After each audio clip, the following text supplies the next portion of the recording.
बिस्मिल्लाहिर्रहमानिर्रहीम। अस्सलाम वालेकुम नाज़रीन, गेस्ट इन टाउन के साथ मैं हूँ आपकी मेज़बान समीना ख़ान। अपने इस प्रोग्राम के हवाले से थोड़ा सा इंट्रोडक्शन मैंने कल अपने नाज़रीन को अपने प्रोग्राम में बताया था, क्योंकि आम तौर पर मंडे के रोज़ इस वक्त आप जो प्रोग्राम देखते हैं वो डीएम स्पेशल होता है, लेकिन डीएम डिजिटल की ये रिवायत है कि जब भी हमारे पास मेहमान तशरीफ़ लाते हैं, ख़ुसूसन अपने मुल्क पाकिस्तान से, तो उनके एज़ाज़ में और उनके लिए एक ख़ास तौर पर प्रोग्राम और एक तकरीब जो है वो सजाई जाती है। उनको एक प्रोग्राम का एहतमाम किया जाता है और आप तमाम नाज़रीन जो ओवरसीज़ पाकिस्तानी हैं, जो हमेशा अपने मुल्क के लिए परेशान रहते हैं, अपने जो पाकिस्तानी बहन भाई हैं उनके लिए, उनकी मुसीबतों में उनके साथ रहते हैं और उनके लिए अक्सर जो काम आप करते हैं कि जो बेहतर कंस्ट्रक्टिव सोच है वो आपके ज़िम्मे होती है। इसलिए हम भी डीएम डिजिटल जो है वो इस किस्म के प्रोग्राम रखता है ताकि आप लोग इस प्रोग्राम में शामिल हों। और जो मेहमान हमारे तशरीफ़ लाते हैं, ज़्यादातर पॉलिटिकल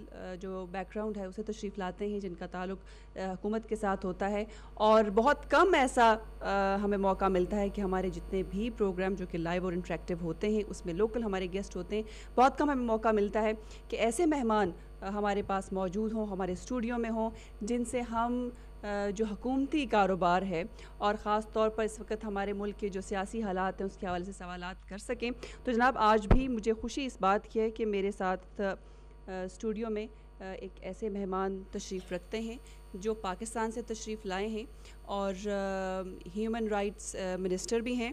ह्यूमन राइट्स की जब बात आती है, मैं उनका तारुफ़ आपको थोड़ी देर में कराती हूँ। सबसे पहले थोड़ी सी बात मैं ह्यूमन राइट्स के हवाले से करूँगी कि जब हम बात करते हैं ह्यूमन राइट्स की और पाकिस्तान में ह्यूमन राइट्स की बात करते हैं, तो हर रोज़ ह्यूमन राइट्स की जो वायलेशन की ख़बरें हैं वो हम सुनते हैं, देखते हैं।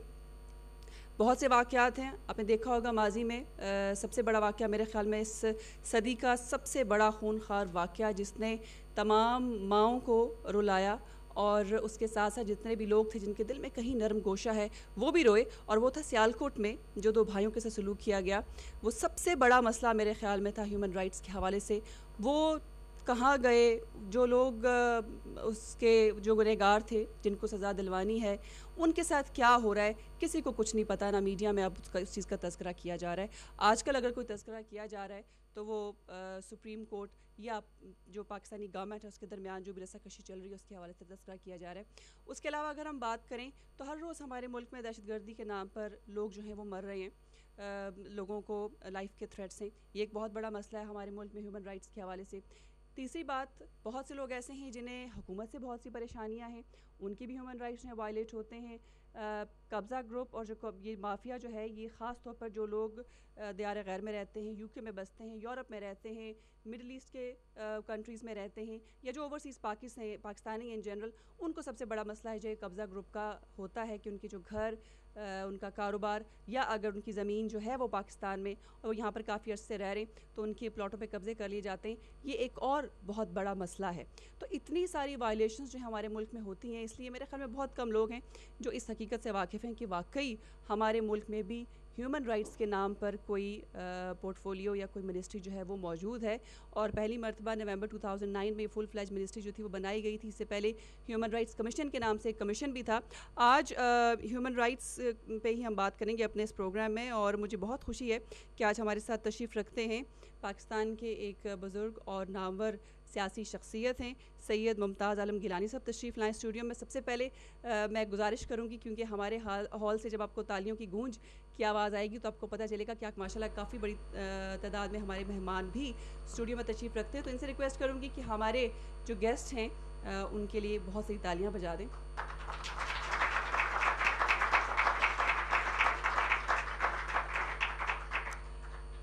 प्रोग्राम का आगाज़ तो हो चुका।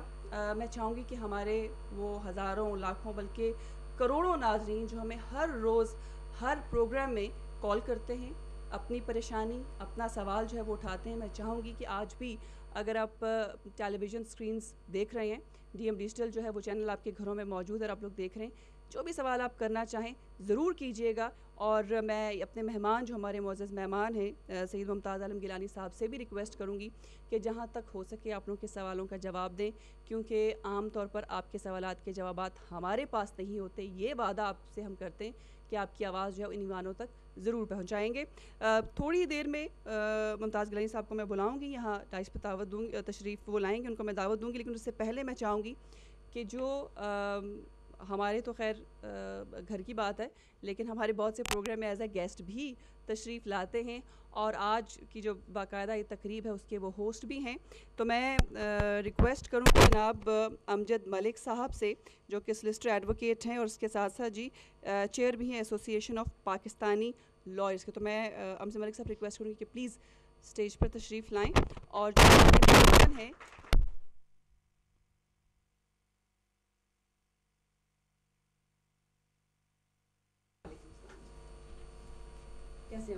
अल्लाह का शुक्र। आप मैं चाहूँगी जी कि एक वेलकम नोट हमारे जो मेहमान हैं उनके लिए आपकी तरफ से होना चाहिए, specially association of Pakistani lawyers की तरफ से, अगर आप कुछ कहना चाहें। जी Samina, thank you. Association of Pakistani lawyers ने आज federal minister for human right Mumtaz Alam Gilani Sahab को इनवाइट किया था और बड़ी सीर हासिल गुफ्तगू रही पाकिस्तान में ह्यूमन राइट की सिचुएशन के ऊपर, यहाँ पे ह्यूमन राइट सिचुएशन के ऊपर। और मुमताज़ गिलानी साहब जो ख़ुद एक वकील हैं और थोड़े ही अरसे पहले बनने वाली ह्यूमन राइट मिनिस्ट्री के वो इंचार्ज हैं, तो हमें बड़ी खुशी है। आज का प्रोग्राम स्पेसिफ़िकली वो 8 मिलियन लोग जो दयारे गैर में बसते हैं उनके लिए अपना नोट रजिस्टर करवाने का टाइम है, क्योंकि समझा ये जाता है कि ह्यूमन राइट मिनिस्ट्री की ज़रूरत नहीं है या ह्यूमन राइट जो है वो किसी और मिनिस्ट्री के ज़रिए डील हो सकते हैं, बल्कि ह्यूमन राइट्स को कुछ समझा ही नहीं जाता। हाँ, ये भी है। और कई ऐसे वाक़यात हैं जो पाकिस्तान में जो चीज़ें कंसर्न करती हैं, कई ऐसी चीज़ें हैं जो हमें यहाँ रोज़मर्रा जो मामलात हैं उसके ऊपर जो हमारी एंजाइटी है, हमने लिख के भी गुजारिशात की हैं। लेकिन ये आज मौका है कि ऑडियंस मिनिस्टर साहब से सवाल पूछे, आप लोग वो रेज़ करें क्वेश्चंस। काफ़ी सारे मसाइल हैं, पासपोर्ट है, OPF है, वहाँ जाते हैं तो इमेज है पाकिस्तान का, एयरपोर्ट पे उतरते हैं तो कैसा हम इमेज क्रिएट करते हैं, यहाँ पे मसले हैं, वोट का हक नहीं है, रिप्रेजेंटेशन नहीं है, लैंड माफिया के मसाइल हैं, झूठी FIA हैं, साहल अब्बास का केस है जो ओल्डम का बच्चा जो अगवा हो गया था, सियालकोट का वाक़या एक्स्ट्रा जुडिशल किलिंग है, मिसिंग पीपल के केसेस हैं, डॉक्टर आफिया सिद्दीकी का केस है। तो यहाँ पे बसने वाले जो लोग हैं इनके बड़े मसाइल हैं। पाकिस्तान जाते हैं तो सिविल डिस्प्यूट्स इस तरह के हैं कि सालों फैसले ही नहीं होते, घर लिया है, कब्ज़ा हो गया तो कब्ज़ा ही नहीं छूटता। डॉक्टर साहब ने मसाइल उठाए हैं, अली अहमद कुर्द साहब आए थे, उनके साथ मसाइल उठाए थे। तो ये हमारा एक मौका होता है, एक्सक्लूसिव मौका, कि हम पाकिस्तान में गवर्नेंस चलाने वाले लोग जो हैं उनके साथ हम अपने मसाइल शेयर करें, उनकी मिनिस्ट्री के रेलेवेंट जो चीज़ें हैं उनके साथ उठाएं। वो भी काइंडली जितनी होती है उनकी इस्तात या जितनी होती है उनकी वो अपनी मिनिस्ट्री की प्रीव्यू जाते हैं, जवाब देते हैं, लिखते हैं, लिखाते हैं। मेरे ख्याल में ये सिलसिला चलते रहना चाहिए। जी बिल्कुल। मेरा ख्याल है कि अपने मेहमान को ज़रूर और मैं चाहूँगी कि आप बुलाएं उन्हें स्टेज पे। जी बिल्कुल। मैं बुलाने से पहले मैं बताना चाहूँगा कि सबसे जो अच्छी बात गिलानी साहब की जो है वो मैं समझता हूँ, एक वकील के अलावा उन्होंने मोहतरमा फातिमा जिन्ना के साथ काम किया है, उनकी इलेक्शन कैंपेन चलाई है, BD मेंबर थे वो, अयूब खान के ख़िलाफ़ स्ट्रगल की है, उससे आगाज़ किया है और पहले सबसे पहले रिज़ाइन देने वालों में शामिल थे। उन्होंने 40 साल इस में स्ट्रगल की है पॉलिटिकल राइट्स के लिए, और अब एक ऐसी मिनिस्ट्री के इंचार्ज हैं जो मैं समझता हूँ it is core to my heart, मेरे प्रीव्यू, मेरे काम की वो हिस्सा है। तो मुझे I feel honoured to welcome him to the stage, जो एक ब्रदर वकील और एक ऐसी मिनिस्ट्री के इंचार्ज जो पाकिस्तान में माइंडसेट चेंज कर रही है कि पाकिस्तान में भी ह्यूमन राइट का कोई कंसेप्ट है और वायलेशंस होती हैं और उसके ऊपर पॉलिसी लेवल के ऊपर को काम होना चाहिए। मैं वेलकम करता हूं मुमताज़ आलम गिलानी साहब को। जी गाय साहब तशरीफ़ लाएं। तालियां रुकनी नहीं चाहिए, मेरा ख्याल खाना भी आप लोगों ने खा लिया। जी अस्सलाम वालेकुम मुमताज़ गिलानी साहब, और सबसे पहले मैं आपको वेलकम कहूँगी कि DM डिजिटल की तरफ से, डॉक्टर लियाकत मलिक की तरफ से और DM की पूरी टीम की तरफ से कि आप स्टूडियोज़ में तशरीफ़ लाएँ। और ज़ाहिर है हमारे साथ जो हमारे ओवरसीज़ पाकिस्तानी हैं, और आपको तो खैर मालूम होगा कि ओवरसीज़ पाकिस्तानी कहीं पर भी हैं, किसी भी मुल्क में, उनकी एक ही आवाज़ है और उनकी एक ही सोच है, और वो है अपने मुल्क, अपने पाकिस्तान के लिए वो हमेशा परेशान रहते हैं। वहाँ के लोगों की राइट्स के हवाले से बहुत परेशान रहते हैं, वहाँ की जो पॉलिटिकल इंस्टेबिलिटी है उसके हवाले से बहुत परेशान रहते हैं। तो मैं आपसे एक तो ये रिक्वेस्ट करूँगी कि हमारे नाजरीन को ये थोड़ा सा बता दें कि जो ह्यूमन राइट्स की जो मिनिस्ट्री, जो एक बहुत बड़ी ज़िम्मेदारी आपको दी गई है, last year full fledge ministry first time ये इस्टेब्लिश की गई, इसके हवाले से बताएं कि आपकी जो ज़िम्मेदारियाँ हैं वो क्या क्या हैं। शुक्रिया शमीना आपका। मैं सबसे पहले DMGD ग्रुप जो है इसके चेयरमैन से लेकर इसके आम कारकुन तक सबका मशकूर हूँ कि उन्होंने आज मेरी इज़्ज़त बख्शी मुझे और मुझे मौका दिया कि मैं आपके तवज्जुह से ओवरसीज़ पाकिस्तानी से एडजस्ट करूँ और मेरी आवाज़ जहाँ भी जाए वो सुनी जाए। मैं बैरिस्टर अमजद मलिक साहब का मशकूर हूँ कि उन्होंने अपने इब्तिदाइया कलमात में मेरे बारे में अच्छे कलमात कहे, और मेरे लिए भी 7 तारीख से मैं आया हूँ एडनबरा से, लेकिन आज का दिन मेरी खुशियों को दोबारा करने के लिए काफ़ी था कि आज 7 तारीख से लेकर मैंने 13-14 फंक्शन किए, लेकिन आज पहला फंक्शन था जो एक वकील भाई का एक वकील के एजाज़ में था और वकीलों के जुर्मत में था, और अब भी मेजॉरिटी लाइज बैठे हुए हैं। ये मेरे लिए मेरी ज़िंदगी की एक अच्छी तमन्ना पूरी हुई है। Very good. जहाँ तक ह्यूमन राइट्स का मसला है, ये तारीख़ आदम से लेकर आज रोज़ तक, और मेरा ख्याल है क़यामत तक, इनकी किसी न किसी शक्ल में पामाली रहेगी। इंसान जहाँ अशरफुल मखलूक है, वहाँ सुम्मा रदद असफल साफिलीन भी है।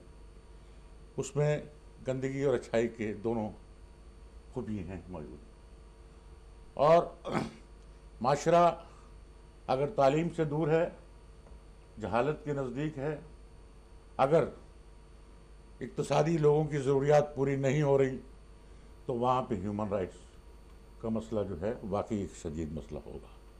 और पाकिस्तान में तालीम की कमी, माशरे का एक फ्यूडलिज्म में जकड़ा रहना और इक्तसादी तौर पे मजबूत ना होना, ये ह्यूमन राइट्स का एक बहुत बड़ा मसला है।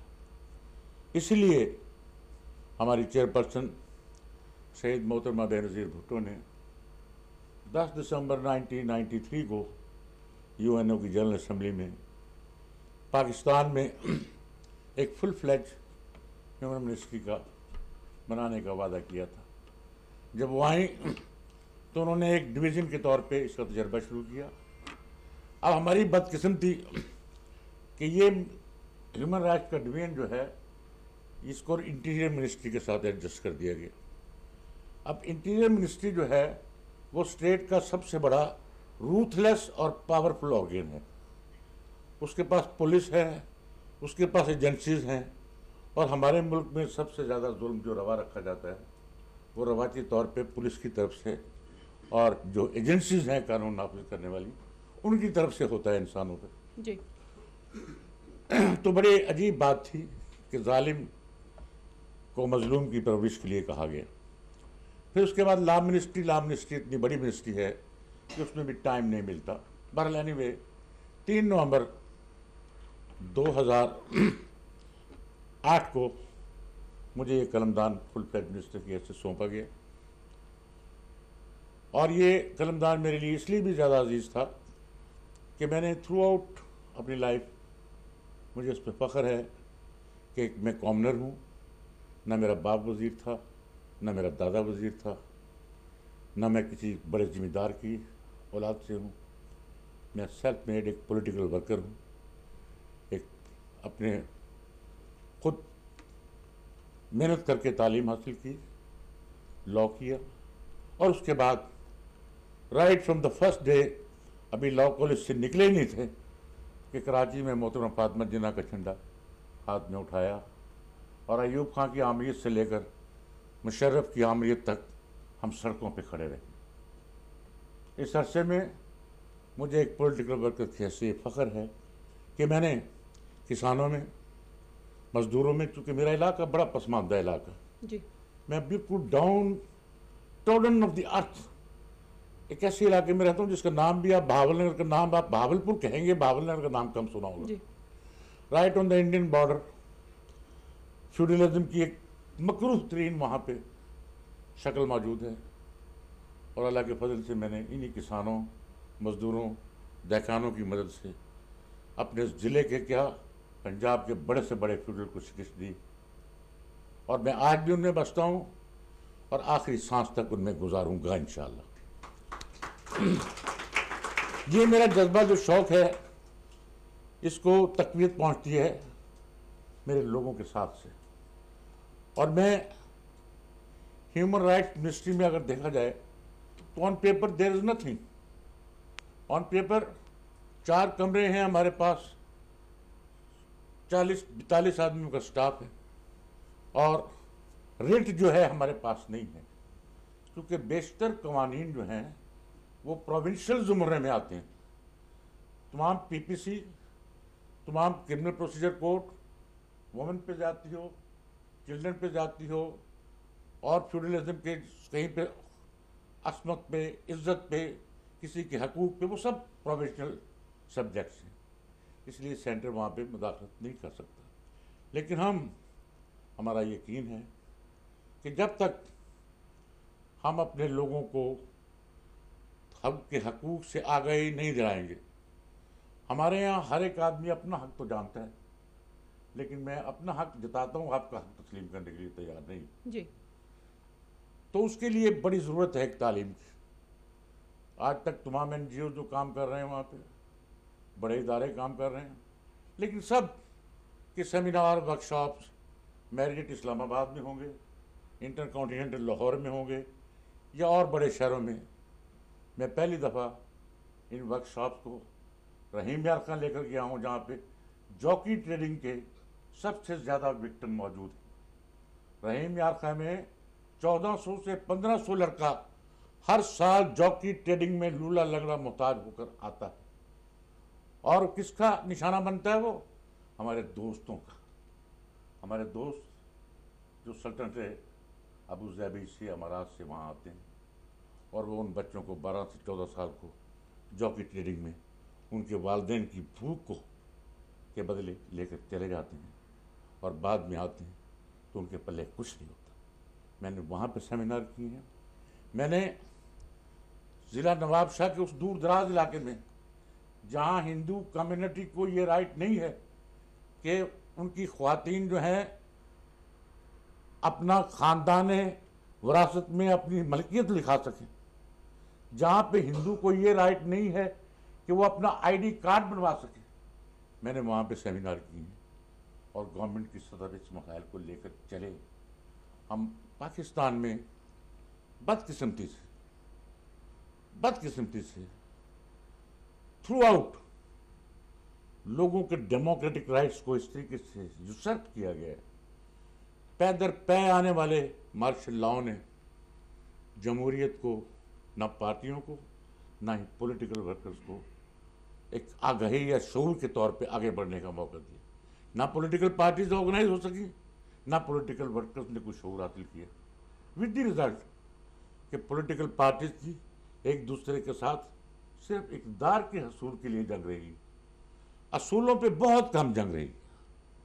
लेकिन this time, for the first time, London में COD की साइनिंग के बाद मोहतरमा शहीद बेनज़ीर भुट्टो और मियाँ नवाज शरीफ साहब के दरमियान जो एक एग्रीमेंट हुआ था, वो बड़ा खुशाइन था, बड़ा हौसला कुन था, और उसी की स्पिरिट में इलेक्शन हुए, और आज पाकिस्तान में नेशनल कॉन्सेंसस की एक सूरत हाल है जो हम पैदा करने जा रहे हैं।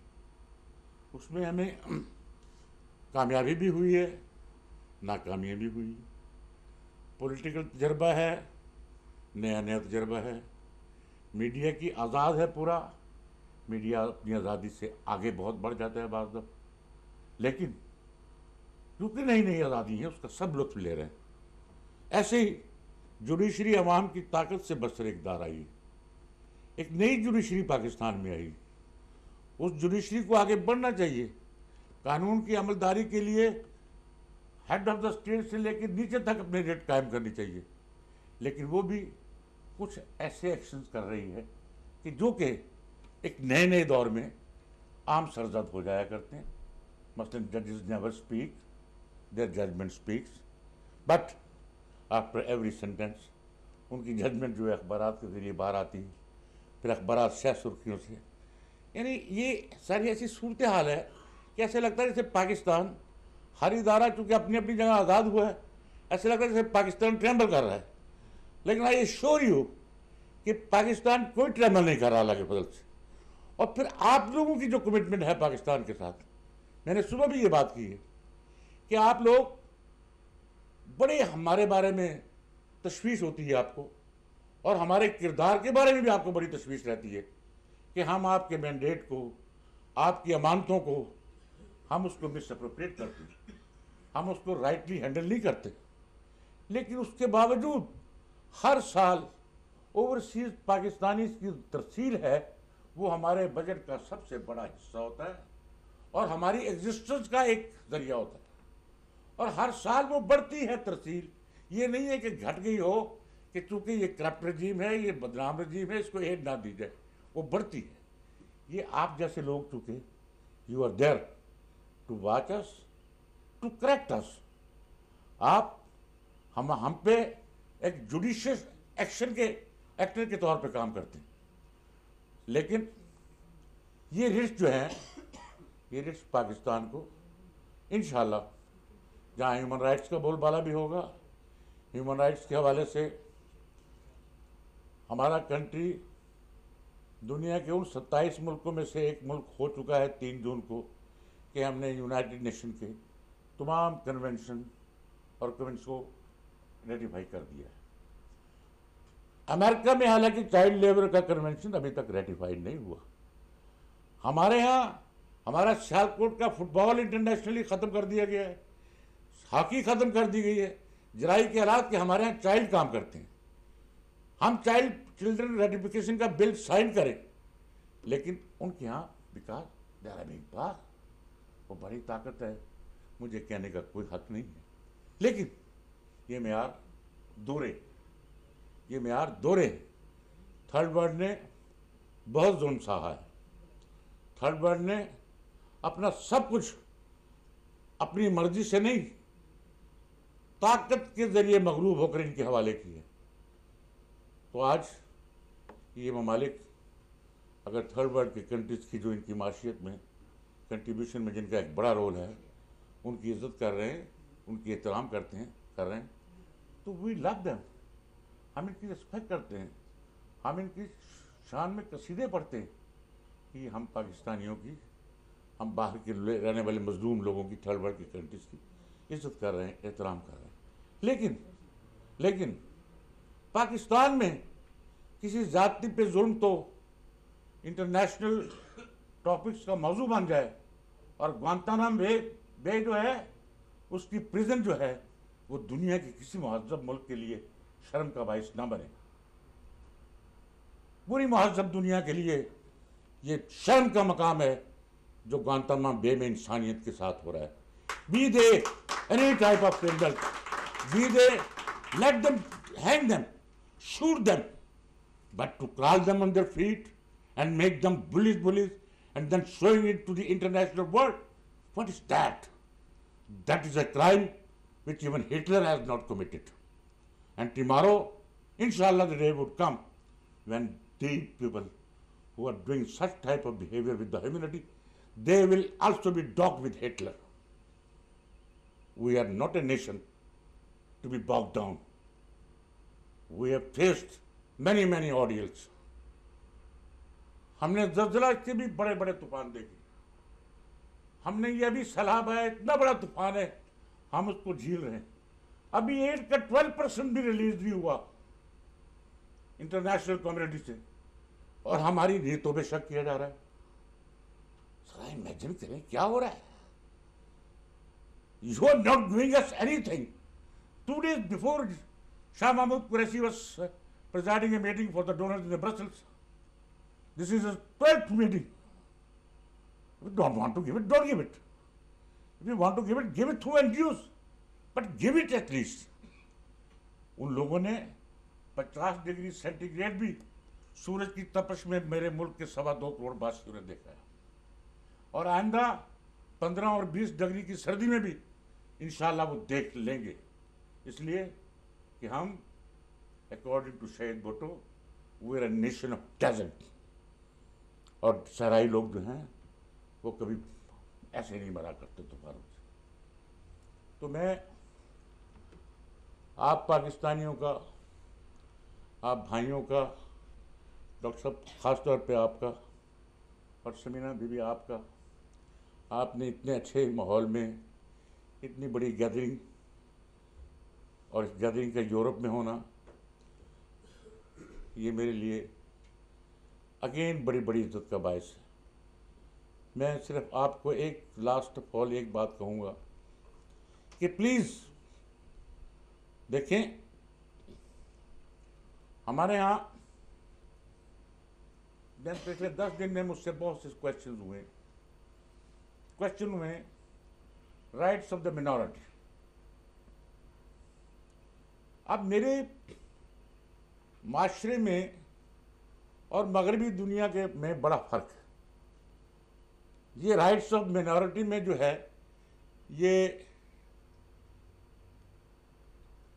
जो मखलूक ना मर्द है ना जो औरत है, थर्ड जो, उसको भी राइट ऑफ मिनॉरिटी में रख लेते हैं।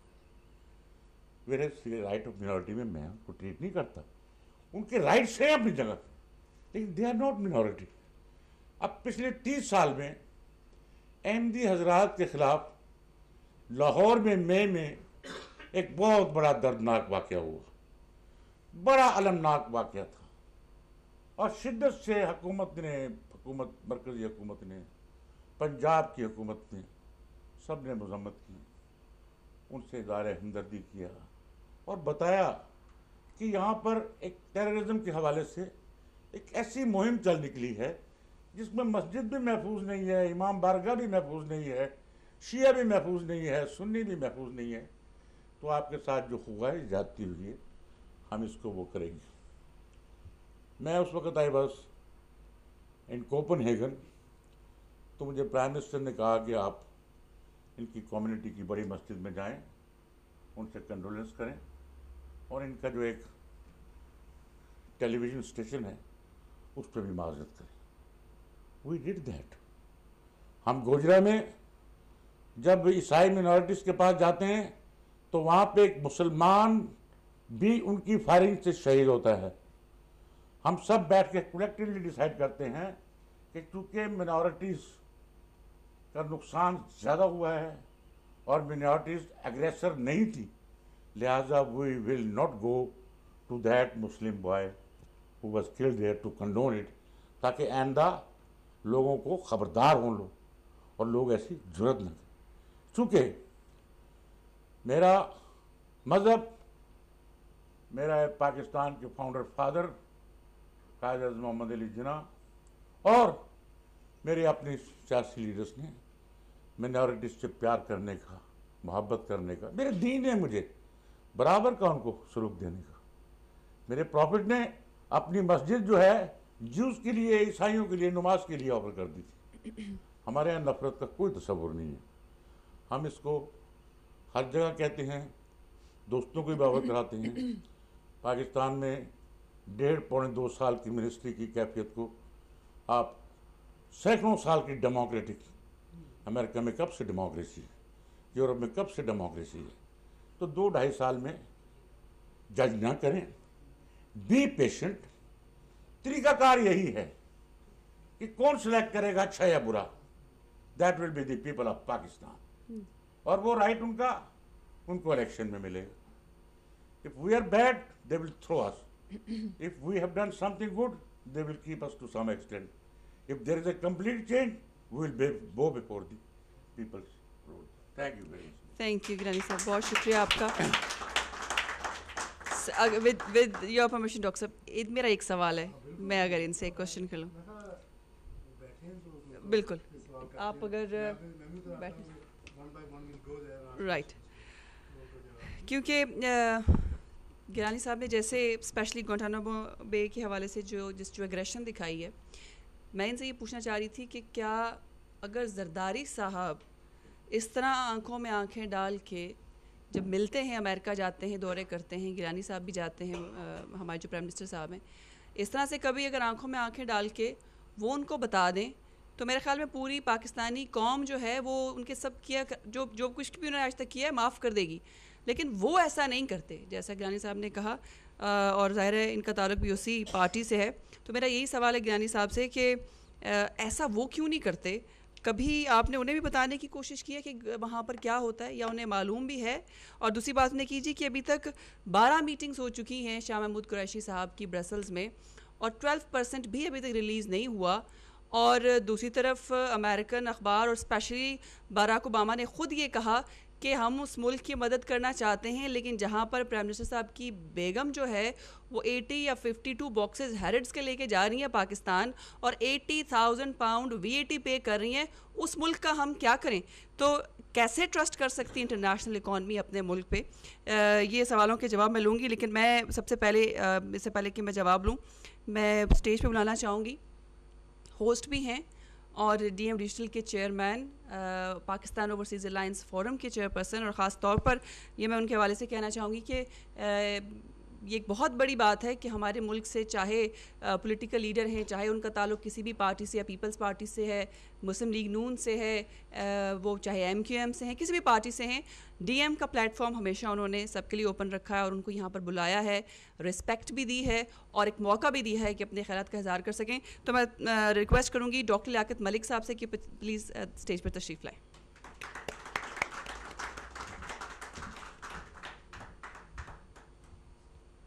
जी doctor sahab, welcome to stage. जी मुमताज़ साहब, आपको welcome to DM digital and welcome to Manchester.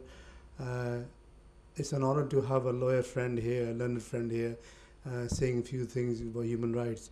तो मैं इस बारे में जो आपकी है स्पीच मैंने आज सुनी, and I'm very impressed with you कि आपका जो गोल है it's about human rights. तो अगर ऐसे भी हमारे जो दूसरे आपके मिनिस्टर जो आपके कॉलीग्स आते हैं, अगर वो भी ऐसे बातें करें, लेकिन मोस्ट ऑफ नॉन इलेक्टेड वो सिलेक्टेड लोग आते हैं, तो आप जैसी बातें वो कर नहीं सकते यहाँ प्लेटफॉर्म में। तो I hope that you will take this message them कि ह्यूमन राइट्स की बातें, आप ह्यूमन राइट्स की बातें तो की है आप, मेरा ख्याल थोड़ी सी यहाँ मिसअंडरस्टैंडिंग है कि पाकिस्तान को जो क्राइम होता जहाँ जो ह्यूमन राइट्स उसको साथ मना लिया जाता, that is not right at all. जो क्राइम दुनिया करती है वो ह्यूमन राइट्स नहीं है, वो अपनी उनकी क्रिमिनल चीज़ है वो। तो दूसरी चीज़ है जो गवर्नमेंट इंस्टीट्यूशन है, अगर वो आपके राइट्स वायलेट करती है तो ये ब्रीच ऑफ ह्यूमन राइट्स है। तो आपको मेरा साथ थोड़ा सा उसमें बारे में एड्रेस करना चाहिए कि आपकी जो इंस्टीट्यूट्स है वो कैसे चलती है और कैसे हम उनको टैकल कर सकते हैं और कैसे हमें ब्रीच हो सकती है।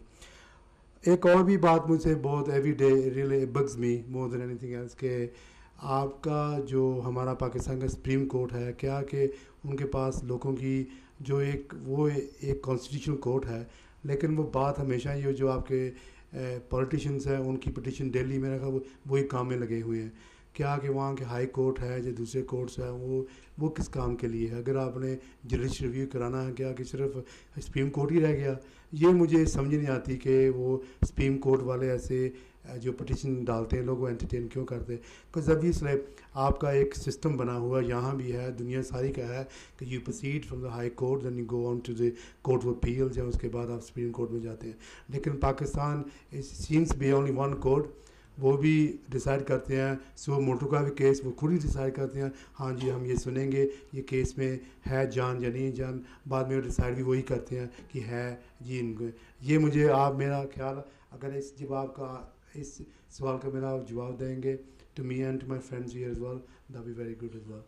तो बाकी आपके जो समीना ने बात की है, मैं यहाँ बहुत से MPओ को मिनिस्टर्स को मिला हूँ यहाँ, लेकिन उनकी जो प्रॉब्लम यही है कि आपकी गवर्नमेंट की क्रेडिबिलिटी बिल्कुल ज़ीरो है इस वक्त। कहीं भी आप चल जाएँ तो वो आपको ट्रस्ट नहीं करते, इसलिए आप 12% कहते हैं।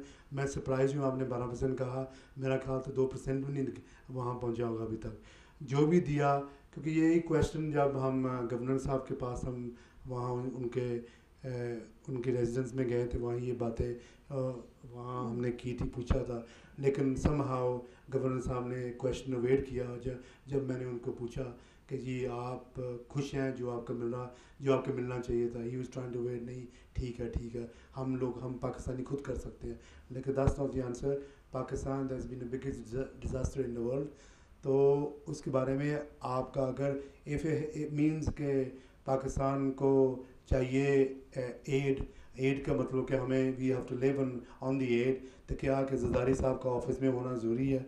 Y can we put someone else in that कि हमें बाहर से एड मिल जाए और हमारी वहाँ बाहर से रिस्पेक्टेबिलिटी हो। ये ऐसी चंद बातें हैं विच रियली एवरी डे मैं अपने आप के पूछता हूँ कि क्या ये लाजमी है कि आप जो अपोजिशन पाकिस्तान की हैं, जो आप लोग हैं, आप इलेक्टेड लोग हैं, तो आपकी एक कंसिस्टेंसी है, आप जानते हैं ह्यूमन राइट्स लॉयर हैं कि क्या आप पार्लियामेंट में ये बातें कर नहीं सकते कि देखें जी आपकी क्रेडिबिलिटी खराब है, वाई कान भी वो आपके जो प्राइम मिनिस्टर वो भी ये बातें कर सकते हैं।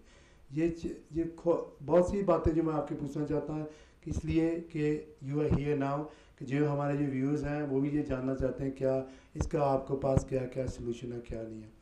तो बाकी फ़ंड पाकिस्तानियों की बात, हाँ आप जो हम जहाँ से फ़ंड भेजते हैं आप उसके बिग वे में काम करते हैं, लेकिन I think that's not way it should be. जो हम यहाँ से लोग काम करके वहाँ पाकिस्तान भेजते हैं पैसे, वो अपने हमें रिश्तेदारों के लिए भेजते हैं कि अब फैमिलीज होता है, एक्सटेंडेड फैमिलीज होता है, so we can assist them. लेकिन आप लोग अगर हम ये पैसे कल बंद कर दें, आप उसके बारे में क्या क्या क्रिएट किया दुनिया में। सिर्फ एक बैगिंग बॉल नहीं हमें चाहिए, हमें ये क्वेश्चन ही आंसर नहीं चाहिए, हमें चाहिए कि आप लोग उस बारे में क्या करना चाहते हैं। हाउ यू लोगों को जो एक बेसिक राइट्स उनकी है, आप एक ह्यूमन राइट के मिनिस्टर हैं, कि एक क्लीन वाटर, बेसिक एजुकेशन, उनकी जो एक पुलिस स्टेशन में जाना, अपनी एक सिंपल सी FIR कह दो या एक कंप्लेंट वहाँ लिखाना, उसके बारे में how are you going to educate those people that जो बात नहीं सुनना चाहते। जो आपकी एजेंसीज हैं they some of them are pretty good, some of them are very hideous. वो जैसे इससे क्राइम अभी हमने सुना यहाँ कि पाकिस्तानी एजेंसीज वो इन्वॉल्व विद गुंटामा बे, जो आप भी कह रहे हैं, तो वाई उनके बारे में आपने एक्शन क्यों नहीं टेक किया। आप एक डेमोक्रेटिक गवर्नमेंट है। तो एक और भी बात मैं आपसे पूछना चाहता हूँ कि अगर आप ह्यूमन राइट्स की बात करते हैं तो हमारे जो बहन भाई हैं वहाँ उनके ड्रोन हर्बिंग क्यों हो रहे हैं? ये पैसे के लिए हो रहे हैं कि जो आपकी गवर्नमेंट को स्टेबल करने के लिए हो रहे हैं कि वॉर ऑन टेररिज्म? ये वॉर ऑन टेररिज्म के हमारे लोगों के अगेंस्ट है कि ये अमेरिका की वॉर है जो we are fighting in Pakistan? ऐसी बहुत सी चीज़ें, मेरा ख्याल ये चंद सवालों का आप मुझे जवाब दें इनका, तो फिर मेरा ख्याल और भी सवाल होंगे मैं आपके बहुत पूछूँगा। अगेन आपका बहुत बहुत शुक्रिया यहाँ आने का, थैंक यू वेरी मच।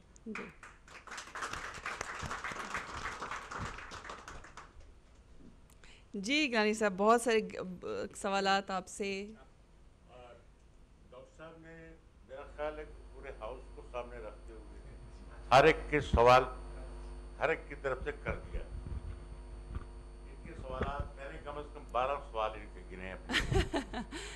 तो 12 से ज़्यादा सवाल किसी एक सिटिंग में हो नहीं सकते, at least I am not used to that. ठीक है।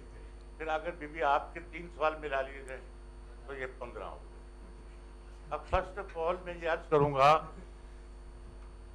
आपसे मैं बात शुरू करता हूं जी। कि देखें, as the minister of the central government I am the part of the cabinet, I am the member of the federal government and federal cabinet, parliament and president, they act together.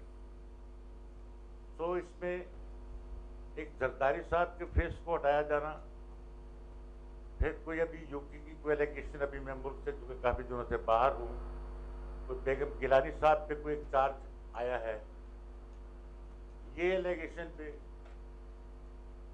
ऐसे हटाए जाने पे अगर हुकूमतों को चलाया जाता हो, ख़ास तौर पे थर्ड वर्ल्ड कंट्रीज़ में, तो मेरा ख्याल है कि शायद कोई हुकूमत भी एक दिन ना रहे। थर्ड वर्ल्ड कंट्री में करप्शन जो है आज से नहीं, मैं सुबह अर्ज कर रहा था एक जगह पे, जब 47 में पाकिस्तान की तकसीम हुई है तो उस वक्त हमारे रिफ्यूजी भाई उधर से आए हैं, एक सेटलमेंट का महकमा खुला, उस सेटलमेंट के महकमे ने करप्शन पूरे मुल्क में बीज डाला। उस सेटलमेंट के महकमे ने वो 1962 तक महकमा वाइंड अप ही नहीं हुआ। आमतौर पे पंजाब में ये कहा जाता था, मैं नहीं उसको ओन करता, कि जिन लोगों के, मैं नहीं, आई एम सॉरी उसे, कि जिनके पास कुछ नहीं था उन्होंने महल्लात यहाँ पे ले लिए, यहाँ के लोगों ने भी उसमें पूरा हिस्सा बनाया। तो करप्शन जो है ये एक ओल्ड बीमारी है उन तमाम माशरों में जहाँ तालीम नहीं है, जहाँ तहजीब नहीं है, जहाँ डेमोक्रेसी नहीं है। तो आप ये कह रहे हैं कि आपकी गवर्नमेंट में करप्शन है? मेरी गवर्नमेंट की मैं बात नहीं कर रहा, माशरे की बात कर रहा हूँ। अच्छा, माशरे में है, गवर्नमेंट में नहीं। मेरे यहाँ एक चपरासी भी, आप गए होंगे, मेरे यहाँ एक चपरासी भी अगर किसी जगह दफ्तर में गए होंगे तो बगैर बख्शिश के आपको अंदर नहीं जाने देगा। He is not part of the government. मेरे यहाँ वकील अगर एक दफा फीस तय कर लेगा तो अगली पेशी में फिर आपसे कुछ फीस मांगेगा। That is not the part of his profession. समझे? ऐसे ही आपके साथ पीआईए से उतरते ही जो सलूक होता है, that is not the behaviour mandate of the government of Pakistan. वो इसलिए है कि ये माशरा, इसको करेक्ट करने की कोशिश नहीं की गई और बुराइयां जो है पाइल अप होती रही। और फिर मैंने जैसे अर्ज किया, 36 साल जिस माशरे में, आउट ऑफ 62 ईयर्स, जहाँ पे दुनिया का वाहिद मुल्क है जहाँ पे मेजॉरिटी प्रोविंस सीट कर रहा है छोटे सूबों से तंग आकर, अब यहाँ पर यानी इसकी मिसाल कहीं नहीं मिलती। ये मेरे किए की या आपके किए की बातें नहीं है। इन सब चीजों को हम अहद करते हैं, हम प्लेज करते हैं कि हम पाकिस्तान में तालीम के जरिए, शऊर के जरिए, अपने पॉलिटिकल मैंडेट से वफा करते हुए इन तमाम चीजों को आईनी हाथों से निपटेंगे और इसको कम से कम करने की कोशिश करेंगे। नंबर 1। नंबर 2 ये है कि आपने फरमाया था गुआंतानामो बे पे, गुआंतानामो बे पे हमारी गवर्नमेंट ने बारहा एहतजाज किया है, इन राइटिंग भी किया है, वर्बल भी किया है।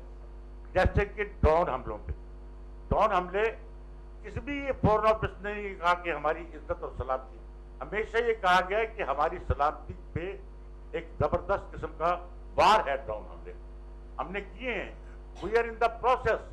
लेकिन प्रैक्टिकल सूरत हाल ये है, खला में मत रहे please my dear young and old Pakistani. अगर अल्लाह के फजल से आप माशाल्लाह खुशहाल हो गए हैं, आप तरक्की पसंद हो गए हैं, आप तरक्की याफ्ता हो गए हैं, आप मेरा जमहूरियत की मिराज देख चुके हैं, आपकी 3-3 नस्लें बैरिस्टर बन चुकी हैं। मेरे यहाँ तो एक नस्ल भी बैरिस्टर नहीं कर सकती। मेरे यहाँ तो मजदूर मजदूरी करता है तो करके पूरी नहीं पाता। मेरे यहाँ तो मस्जिद में मुल्ला भी इस्लाम को बेच रहा है, जर्नलिस्ट जो है साहबी वो सहाफत को बेच रहा है, वकील जो है वकालत बेच रहा है, जज जजी बेच रहा है, पॉलिटिशियन पॉलिटिक्स बेच रहा है, जर्नल जो है जर्नल बेच रहा है। मैं कैसे माशरे में रहता हूँ? क्या करूँ? मैं पाकिस्तान को वाइंड अप कर दूँ? No, my will be should be there, my determination should be there. और मुझे जो अपने मजहब ने सिखाया है कि आखिरी वक्त तक बगावत करना और सूरत हाल को दुरुस्त करना, ये मेरा भी फर्ज है, आपका भी फर्ज है। जी जानी साहब, वेरी गुड। आपने आपकी बड़ी अच्छी सेंटिमेंटल स्टेटमेंट है, बड़ी अच्छी स्टेटमेंट है। लेकिन जो बात असली ये है कि आपने कहा कि जो लोगों की, आपका एक कौन जो मुंशी भी होता है वो भी, उसको भी रिश्वत देनी पड़ती है, लेकिन जो पीआईए वाला उसको भी नहीं। भाई बात सुने, एक जो मिनिस्टर होता है ना, अगर मैं यहाँ डीएम जिद का चेयरमैन हूँ, अभी जो भी यहाँ रॉन्ग हो इट्स माई रिस्पॉन्सिबिलिटी, क्योंकि इवन दो कि कैमरा मैन हो, इसने रॉन्ग किया, आई गेट द ब्लेम। अगर किसी के अगर कोई गलत कोई चीज़ कह दे, फाइन मुझे होगा, इनको नहीं होगा। ऐसे ही एक मिनिस्टर जो होता है, that's reason how is elected.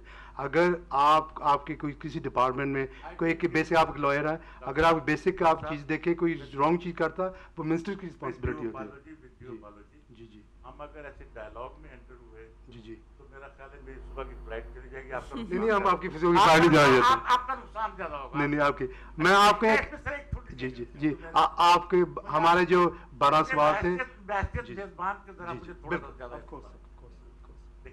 ये मैंने फिर ये कहा है कि आप बिकॉज यू आर हियर, आपका जब पहला बंदा पाकिस्तान से चलकर आपके बाप, आपके दादा, आपके चाचा, आपके भाई, आप खुद आए थे, तो उन कंडीशन से नहीं आए थे जो यहाँ थी प्रिविलेज। इन कंडीशंस ने, यहाँ के सिस्टम ने, यहाँ की डेमोक्रेसी ने आपको इस काबिल किया है कि आज आप इस सिस्टम को सबको चला रहे हैं। You are part and parcel of this system, और आप कामयाबी से आगे बढ़ रहे हैं। मेरे यहाँ तो किसी सिस्टम को चलने ही नहीं दिया गया। अभी तो 2.5 साल हो गया आपका सिस्टम चल रहा है। 2.5 साल क्या होता है? अच्छा, 2.5 साल में तो कोई सिस्टम, अभी तो कुछ ना कुछ तो उसका चेंजेस आई होगी। लेकिन देखिए बात ये नहीं, मैं आपकी जो हमारे व्यूज़ के व्यू हैं वो हम आपके पास लेके आ रहा हूँ।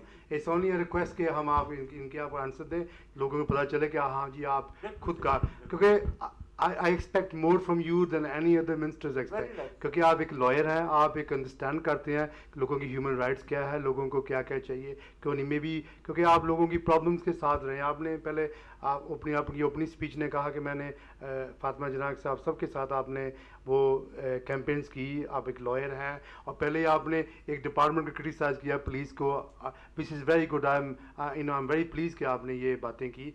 सो बट लेकिन इसी बारे में unless we discuss this issues with you, आप हमारी मैसेज वहाँ से क्या लेके जाएंगे? आप हमारे गेस्ट था, यू वेलकम, इसमें कोई बात नहीं है, ऑनरेबल हमारे लिए हैं आप, एक पाकिस्तान के मिनिस्टर है। लेकिन एक बात इस ओनली, जब तक हम कोई बात को एनालाइज या क्रिटिसाइज नहीं करेंगे उस वक्त आपको पता नहीं चलेगा कि हम क्या कह रहे हैं। इट्स नथिंग पर्सनल हियर, कि आप हमारे जितने भी हमारे ऑडियंस में बैठे, they problem have same questions from you, इसलिए व्यूज़ का भी कॉल्स आ रहे हैं, लेकिन कॉल हमने बंद किए हैं कि हम आपको पूछ सके कि may be most of the people who ask question will be similar questions जी।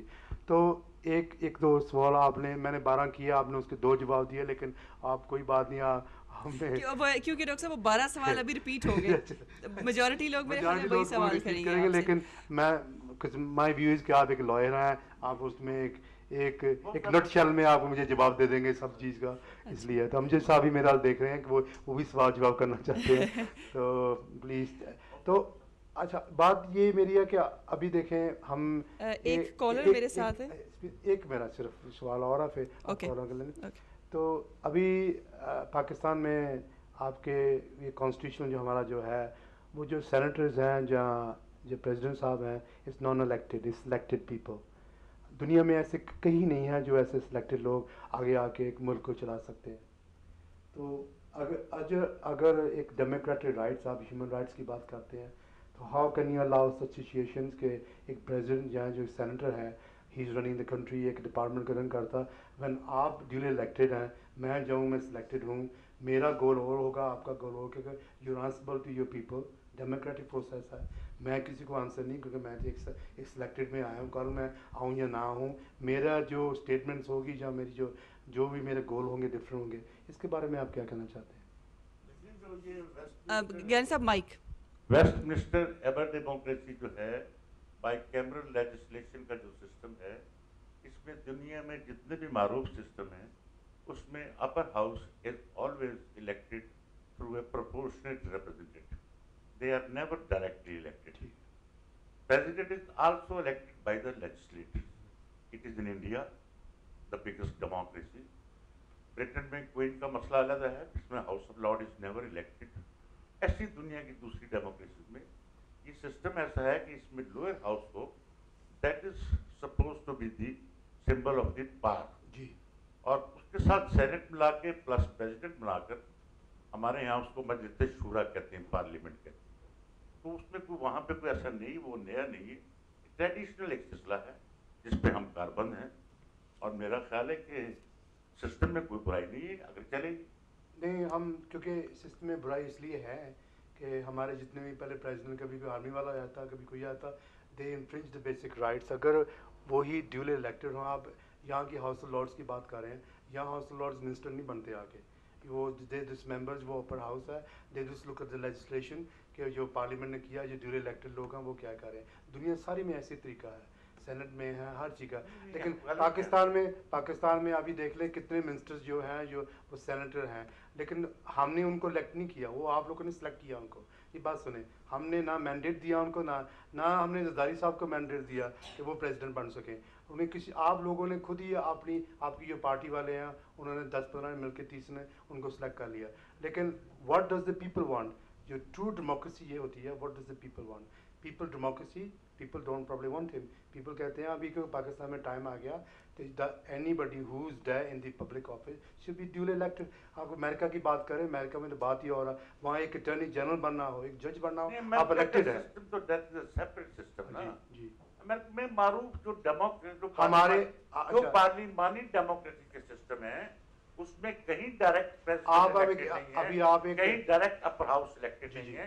हमारे यहाँ प्रेसिडेंट जो है all the 4 legislature plus national assembly and senate 6 houses का नुमाइंदा है वो। जी जी और अगर आप पार्लियामेंट को और सेनेट को या प्रोविंशियल असेंबलीज को एक्सक्लूड कर दे और ये कहे कि आइंदा किसी इशू पे ये कोई फैसला नहीं ले सकती जब तक लोगों में नहीं जाएंगी, तो सिस्टम कांट वर्क। सिस्टम को चलाने के लिए उन्होंने ये किया है कि सेनेट में बराबर की रिप्रेजेंटेशन होगी सूबों की। सेनेट में वो पावर्स नहीं है, सेनेट के पास बजटरी पावर्स नहीं है, सेनेट के पास डिफेंस को डिस्कशन की पावर नहीं है, सेनेट की कैबिनेट में भी 1/6 से ज्यादा मेंबरशिप नहीं हो सकती। सेनेटर जो है वो प्रेसिडेंट नहीं बन सकता। कदगरे हैं सर्जन पे, नेशनलिज्म पे नहीं है। तो ये एक मेरा ख्याल है कि दुनिया के दूसरे पार्लिमानी निज़ाम से लिया गया सिस्टम है और एज इट इज ऑस्ट्रेलिया में, इंग्लैंड में, दुनिया में जहाँ ये सिस्टम है वो चल रहा है, बड़ी खूबी से चल रहा है। नहीं देखिए, हमारा जो सिस्टम है इट्स बिट ऑड सिस्टम, जो पाकिस्तान का सिस्टम है। दूसरी चीज़ों से आप नहीं मिला सकते उसको, क्योंकि वी बेसिकली बहुत सी चीज़ें हमारी डिफरेंस है उसमें। हमारा यहाँ आप हाउस ऑफ जो लॉर्ड्स का है या मिनिस्टर नहीं बन सकता, वो आके पार्लियामेंट में बैठ नहीं सकता। He is not, he can be minister of your law minister बन जाए या चांसलर बन जाए। लेकिन वो अभी बातें भी going over again and again वही बातें पे। लेकिन बात ये है, हम ये चाहते हैं क्योंकि पाकिस्तान में we had a major democracy problem throughout the history of Pakistan be democracy problem.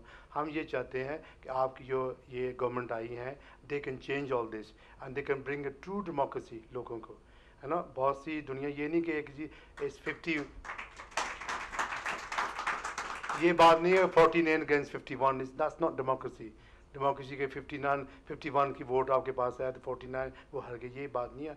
अगर आपका प्रेसिडेंट है, ही हैज़ मोर से, अभी ये ड्यूली इलेक्टेड होता, लोग उसी वक्त उसको रिमूव कर देते। I am sorry to understand, duly elected as per my constitution the president should be elected.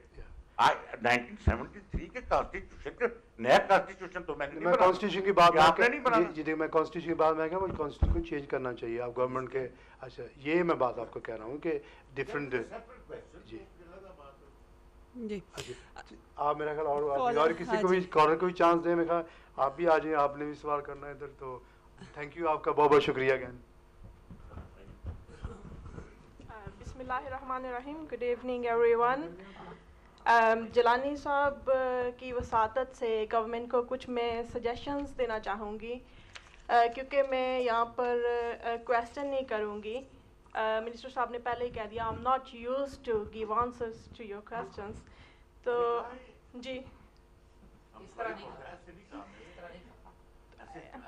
It's part of democracy actually. अगर क्वेश्चंस होते हैं, आंसर्स होते हैं। मैं यहाँ पर आई, मुझे इस चीज़ को सोचकर बहुत खुशी हो रही थी कि हमारे एक इलेक्टेड मिनिस्टर, नॉर्मली हमारे जो पॉलिटिशियंस हैं वो डायरेक्टली क्वेश्चन एंड आंसर को फेस करने से घबराते हैं। लेकिन मुझे इस जो आपने प्रेसिडेंट एक सेट किया यहाँ पर आकर और ओपन क्वेश्चन एंड आंसर का सेशन किया है, इससे रियली मुझे इस चीज़ से खुशी हुई थी। और मेरा ख्याल है कि इट्स पार्ट ऑफ डेमोक्रेसी कि अगर कोई क्वेश्चन करता है तो उसके आंसर देने में कोई ऐसी कोताही नहीं होनी चाहिए। जी माय सजेशन इज़ दैट कि बहुत अच्छी बात है हमारी ह्यूमन राइट्स की मिनिस्ट्री जो है वो डेवलप हुई है, पाकिस्तान में है। लेकिन इसमें सबसे पहले ये कि अगर हम इसके एक बेसिक राइट को ही ले लें, अगर हम इसके राइट अगेंस्ट डिस्क्रिमिनेशन को ही ले लें तो सारे का सारा सिस्टम ठीक हो जाए। आप देखें जो नैब का इदारा बना इटसेल्फ, पहली बात तो वहाँ पे ही डिस्क्रिमिनेशन आ जाती है लॉ में। आप एक तबके के लिए कोई और लॉ बना रहे हैं और एक गरीब आवाम के लिए आप और लॉ बना रहे हैं। गरीब आवाम एक और इंसाफ के कटहरे में जाके खड़ी होती है और अमीर लोगों के लिए कोई और कोर्ट्स हैं। This is totally discrimination and against the human rights basically. And then secondly I would say right to fair trial. हमारे पाकिस्तान में इटसेल्फ सॉरी टू से कि हमारे अपने जुडिशल सिस्टम में ही काफ़ी सारे डिफेक्ट्स हैं. फर्स्ट ऑफ ऑल उसको जब तक किसी गरीब को इंसाफ मिलता है तब तक वो गरीब नहीं रहता. तो उसको स्पीड अप होने की ज़रूरत है, ना कि अदारों के टकराव की ज़रूरत है, ना कि अदारे अपने अपने मुफादात के लिए वहाँ पे खड़े हों. गरीब आवाम का सोचें जो कि हमारी पॉपुलेशन वहाँ पे सफ़र कर रही है. एजुकेशन का उनको राइट से डिप्राइव किया जा रहा है. उनके बेसिक ह्यूमन राइट्स वहाँ पर हैं जिनको एक्सप्रेशन जो अपने उनके बोलने की आज़ादी नहीं दी जाती. और अगर कोई सच बोलता है तो उसको डायरेक्टली और इनडायरेक्टली उसको जो है वो उसकी लाइफ को थ्रेट दिए जाते हैं, उसकी ज़मीनों पे कब्जे किए जाते हैं. तो वहाँ पर मैं समझती हूँ कि यही अगर 2 बेसिक राइट्स ठीक हो जाए तो वहाँ पर सिस्टम ऑटोमेटिकली जो है वो डेवलप होना शुरू हो जाएगा. जी thank you Shazia, thank you very much. Secondly और लोग भी हैं. Thank you very much. Thanks a lot. Thank you, thank you very much. जी और मेरे ख्याल में ऑडियंस में से, क्योंकि ज़रा शॉर्ट रखिएगा अपना क्वेश्चन प्लीज़. जी आपके पास अगर माइक नहीं तो प्लीज़ माइक ले लें.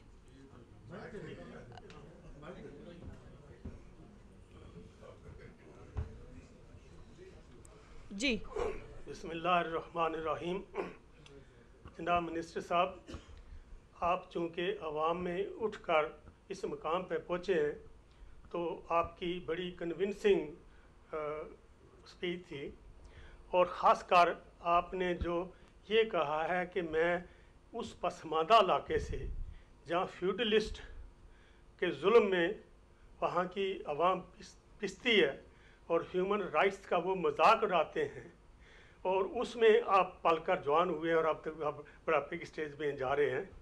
तो उस क्लास को, फ्यूडलिज्म को ख़त्म करने के लिए, जो कि ह्यूमन राइट्स को बल्कि डेमोक्रेसी के लिए परमानेंटली एक आफत बनी हुई है, और उसी वजह से बार बार पाकिस्तान जमहूरियत से डिरेल होता है, उसके बारे में आप लोगों ने क्या किया है. दूसरी बात मेरी ये है कि जिस मुल्क की सुप्रीम कोर्ट इतनी खौफजदा हो कि रात के अंधेरों में उठकर वो कोर्ट लगाकर और हुकूमत पर फैसले दे तो उस मुल्क के आम आदमी के हक की क्या बात हो सकती है. जी थैंक यू वेरी मच, बहुत शुक्रिया. सुप्रीम कोर्ट के जजेस अपने हकूक से खौफजदा हैं. जी थैंक यू. जी अच्छा क्विकली अच्छा इकट्ठे ही. जी राना साहब. United front.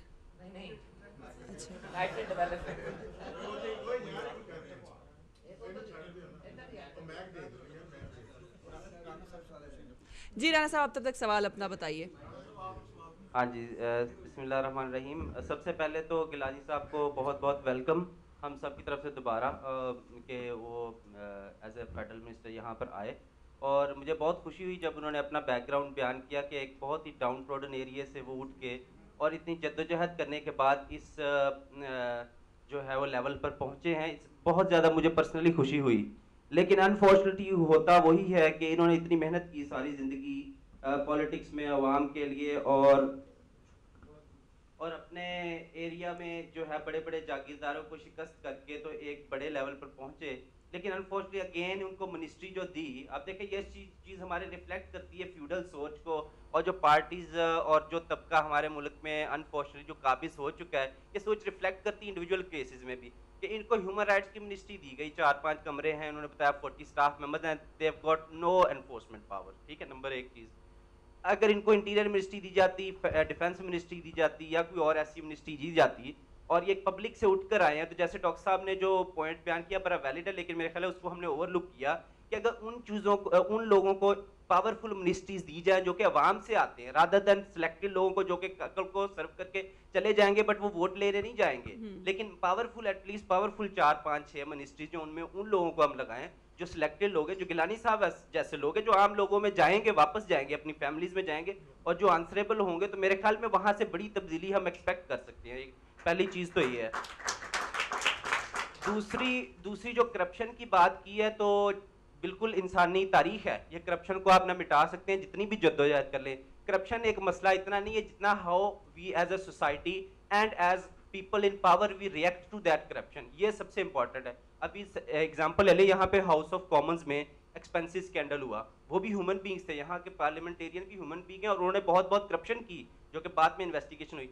लेकिन किसी भी मिनिस्टर ने, किसी भी गवर्नमेंट के अहदेदार ने, किसी पार्टी लीडर ने ये नहीं कहा कि हमने किसी को प्रोटेक्ट करना है या किसी को जस्टिफाई करना है। उन्होंने कहा कि जी फुल इन्वेस्टिगेशन करेंगे, प्रॉपर इन्वेस्टिगेशन के बाद सबको सैक किया उन्होंने, और कुछ लोगों ने खुद ही रिजाइन कर दिया कि पब्लिक डोमेन में ये चीज आ गई। तो हमें इस चीज को, रुझान को थोड़ा सा बहैसियत को इतना तो हम कर सकते हैं कि हम अगर हमारे बारे में कोई चीज बाहर सामने आ गई है, जस्टिफिकेशन एटलीस्ट ना दें हम, बल्कि उसकी इंडिपेंडेंट इन्वेस्टिगेशन और उसको इग्नोर ना करें, क्योंकि बीइंग लीडर्स हमने एग्जांपल सेट करनी, हमने फॉलो नहीं करना है, हमने एज लीडर हमने एग्जांपल सेट करनी। तो मेरे ख्याल में अगर ये हम कर लें तो फिर भी बहुत बड़ी तब्दीली आएगी। थैंक यू वेरी मच आला साहब, बहुत शुक्रिया जी। माइक इन तक पहुंचा दिया जाए। हमारे जो दूसरे अमित मलिक साहब ने बताया यूनाइटेड फ्रंट से हैं, यूनाइटेड डेवलपमेंट से। Rao Mohammad Ali advocate from Pakistan and president united development society ji. Human rights पे काफ़ी हमारा बैकग्राउंड है, काम किया है, और बगैर किसी इंटरनेशनल एड के personally donated, family members donated हमारी एनजीओ है।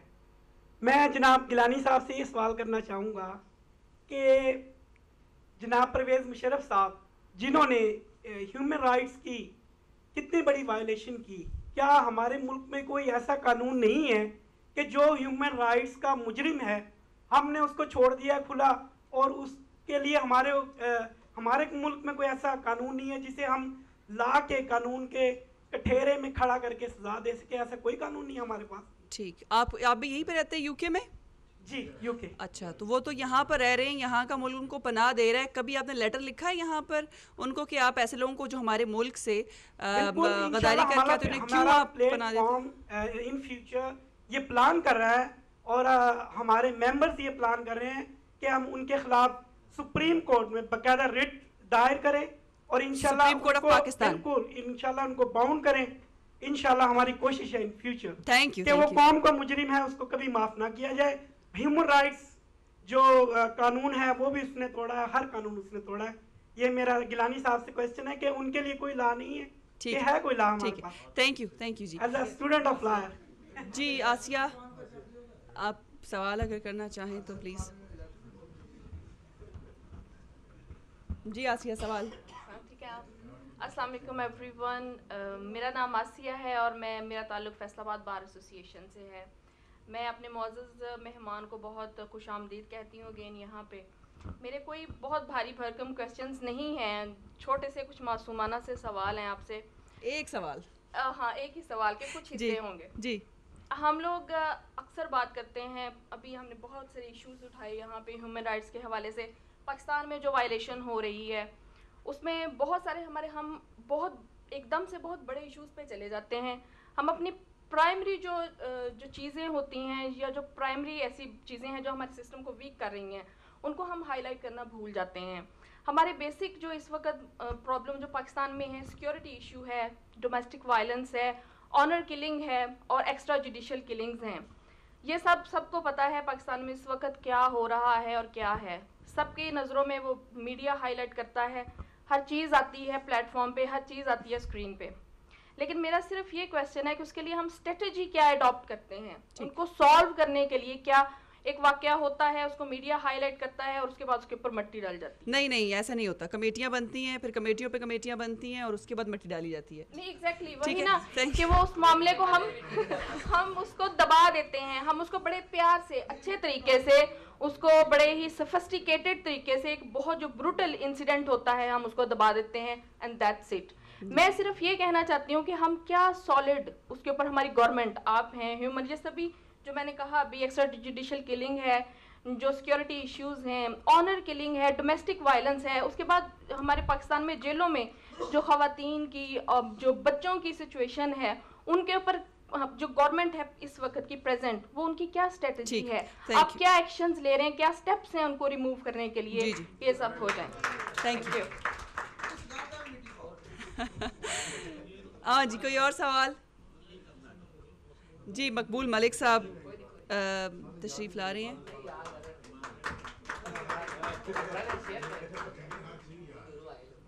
अस्सलाम वालेकुम। वालेकुम अस्सलाम। पहले तो वेलकम जी, आप मैनचेस्टर में आए हैं और मैनचेस्टर में आपने देखा है कि काफ़ी माशाल्लाह यहाँ वकील हैं जो सिर्फ यहाँ की जुरिस्डिक्शन नहीं बल्कि पूरे पाकिस्तान की जुरिस्डिक्शन के भी एडवोकेट्स हैं। बात सिर्फ हो रही है ह्यूमन राइट्स पे, आपको ह्यूमन राइट्स की मिनिस्ट्री दी गई है, तो मेरा ख्याल है यहाँ बातें ज़्यादा पॉलिटिक्स हो रही है। ह्यूमन राइट्स का आपको पता है कि सबसे पहला is a right for everyone. किसी ना किसी की राइट किसी ना किसी की ब्रीच होती है, ये पहले हमें सोचना चाहिए। ह्यूमन राइट्स में जो सही है, इस मुल्क में भी 1998 में ही एक्ट बना है अभी ह्यूमन राइट्स का, और 2000 में इम्प्लीमेंट किया गया है। पहले यहाँ ह्यूमन राइट्स एक्ट भी नहीं था, हमें यूरोप में जाना पड़ता था अपने ह्यूमन राइट्स के लिए, यहाँ भी। So let's face it that way. जो आप कह रहे थे बहुत अच्छी बात है कि वी आर अ यंग, अभी तो आपको 2 साल भी नहीं हुए, लेकिन बात यह है कि what is human rights. Human rights ये है everyone has the right to education, right? Everyone has the right to practice their religion.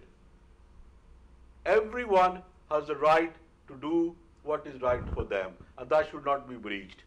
मेरा तो सीधा सा सवाल है ह्यूमन राइट्स के बारे में, एजुकेशन के बारे में, are you giving the rights to everybody, right? Are you giving the rights to people to preach what they want to preach, right? That covers everything, like the young lady said here, क्या women's को right मिल रहे हैं वहाँ? Domestic violence is suffered everywhere in the world. It's a crime, right? But are we giving the rights to people? Are we giving the rights to the children to be educated for future? यही 2 सवाल हैं कि क्या हम इनको right they रहे हैं कि नहीं दे रहे। Are we doing anything against forced marriages, right?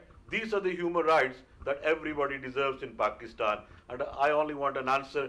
What is your ministry doing for that? Thank you. जी कोई और सवाल? जी सब, क्योंकि सवालात क्वेश्चंस ऑलमोस्ट सेम ही हैं सबके, तो अगर कोई और पूछना चाहे, मैं ख्याल में हमजा क्वेश्चन पूछना चाह रहे हैं। जी Hamza, what is your question? Hamza यहाँ आ जाए ऑन द स्टेज। जी बेजे बताया गया, बारहा बताया गया बल्कि कि कॉलर हैं, लेकिन कॉलर को टाइम अगर है तो कॉलर लेते हैं क्विकली। जी हेलो अस्सलाम वालेकुम। वालेकुम सलाम। मैं ख्वाजा सदीक नॉटिंगहम से अर्ज कर रहा हूं। सदीक साहब कैसे हैं आप? खैरियत से? बहुत शुक्रिया जी। ये डॉक्टर लियाकत मलिक साहब की बहुत ही अच्छी काविश है और इन तमाम हजरात की खिदमत में सलाम अर्ज करता हूँ। ये ऑनरेबल मिनिस्टर को वेलकम करते हैं मैनचेस्टर में। मेरे 2 बहुत ही मुख्तसर सवाल हैं। पहला सवाल मैं इनसे ये करना चाहूँगा कि जिस तरह यकीनन इनको ये पता होगा, बाखबर होंगे कि बरतानिया और यूरोप में लाखों कश्मीरी जो हैं वो बसते हैं यहाँ पे। तो जब भी कोई पाकिस्तान पे मुश्किल वक्त आता है तो कश्मीरी जो है वो पेश होते हैं। और मसला ये है कि आज़ाद कश्मीर में किसी भी NGOs को जो ह्यूमन राइट्स ऑर्गेनाइजेशंस हैं उनको रजिस्टर नहीं होने दिया जाता। जो क्राइटेरिया रखा गया है ह्यूमन राइट्स और रिलीफ ऑर्गेनाइजेशन रजिस्टर होने का आज़ाद कश्मीर में, ख्वाह वो बरतानिया की हों या यूरोप से हों, वो क्राइटेरिया एब्सोल्युटली अनडेमोक्रेटिक है। उसमें एक तो ग्रीन सिग्नल लेना पड़ता है एजेंसियों का, दूसरा जो है वो वफाती हुकूमत को एक बयान जो है वो एफिडेविट देना पड़ता है कि हम जो है वो इस क्राइटेरिया पे पूरा उतरने की कोशिश करेंगे। मेरे ख्याल में इनको इस पे नजरसानी करनी चाहिए कि बहुत से लोग जो हैं वो यहाँ पे काम करते हैं लेकिन उनको डेमोक्रेटिकली राइट नहीं दिया जाता। दूसरा क्वेश्चन मैं इनसे ये करना चाहूँगा कि परवेज मुशर्रफ ने ह्यूमन राइट्स को वायलेट किया, इसमें कोई शक नहीं, लेकिन पूरे दौर में अगर उससे एक अच्छा काम हुआ तो वो ये था कि निसार बरनी को उसने ह्यूमन राइट्स का पोर्टफोलियो दिया और बहुत ही मुख्तसर टाइम में निसार बरनी ने बहुत अच्छा काम किया। तो मैं इनसे ये पूछना चाह रहा हूँ कि जब इनके पास एक्सपर्टीज डॉक्टर लियाकत मलिक जैसे लोग हैं, अमजद मलिक जैसे लोग हैं और बहुत से बरतानिया यूरोप में जो ह्यूमन राइट एक्टिविस्ट हैं, उन लोगों की ये एडवाइस और मशवरा क्यों नहीं लेते उस मुल्क के लिए जहाँ पे 1 करोड़ चाइल्ड लेबर है, जहाँ पे हजारों लोगों के जो है वो डेली बेसिस पे ह्यूमन राइट्स जो हैं वो वायलेट किए जाते हैं, जहाँ पे बाहर की दुनिया में ये पिक्चर जो है वो कंप्लीटली पेंट हो चुकी है कि पाकिस्तान के सियासतदान जो हैं वो थैंक यू ख्वाजा सदीक साहब, आपके दोनों सवाल सुन लिए। बहुत शुक्रिया आपकी कॉल का, थैंक यू। वक्त कम है इसलिए जी हमजा, क्वेश्चन क्या आपका? All I'd like to say is that with relevance to the recent kidnapping of the child from Oldham, Sahil Abbas. Sahil Nakash. Yeah, sorry. What is being done to prevent other kidnappings like this in safety issues and things to do with this? Thank you. बिल्कुल ही साहिल सईद का एक case जिसने पाकिस्तान का नाम फिर एक मर्तबा काफ़ी बदनामी हुई हमारे मुल्क की, लेकिन क्या कर रहे हैं हम लोग इस हवाले से? जी सवाल सारे गिलानी साहब आपके सामने हैं और अगर आप चाहें तो आप ज़रा एक मजमूई जवाब दे दें। मैं यहाँ से शुरू करूँगा कि सबसे पहले इन्होंने जिम्मेदारी सिस्टम की बात की थी जी, तो हम पाबंद हैं हमारे मंशूर में, पीपल्स पार्टी के मंशूर में ज़रूरी इस्लाहात की एक लिमिट जो है not more than 100 acres of land बारानी और 50 स्क्वायर ऑफ लैंड दूसरी, उसके हम पाबंद हैं क्योंकि फॉर द लास्ट 2.5 years हम पहले 18th अमेंडमेंट पे काम कर रहे थे, कॉन्स्टिट्यूशन उसको अलग कर रहे थे, फिर we were busy in the war on terror, then cyclone, time and again हमें इस बारे में हमने कुछ सीरियस वजह नहीं दी। इंशाल्लाह we will take this matter to the assembly और इंशाल्लाह जिम्मेदारी सिस्टम के खिलाफ एक बड़ी ज़रब इंशाल्लाह लगाएंगे कि हमारा ये यकीन है कि ये सिस्टम जो है ये जहालत को रिप्रेजेंट करता है, ये इंसान की आज़ादी को कर्ब करता है। दूसरा जो आपने फरमाया था,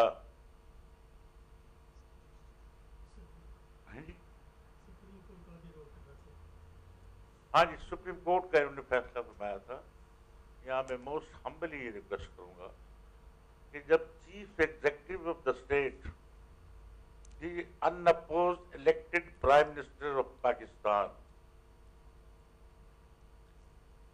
शाम को 5:30 बजे ये कह चुके हैं कि ऐसा कोई नोटिफिकेशन इशू नहीं हो रहा, ये कतन शर्मंगेज खबर उड़ाई गई है, इसकी सख्त मजम्मत करते हैं और कोई नहीं होगा, तो इस पर जजेस हजरात का रात को 9 बजे के बाद 1:30 बजे तक वहाँ पर इकट्ठा होना, ये मैं कहूँगा हर इदारा जो है अपने कद से ज़्यादा आगे निकलने की वहाँ कोशिश है और इसके अलावा कुछ नहीं।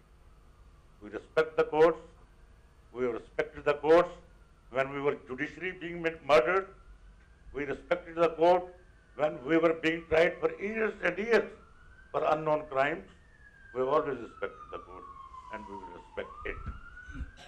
Next question, ये तो उसका आया था कि 2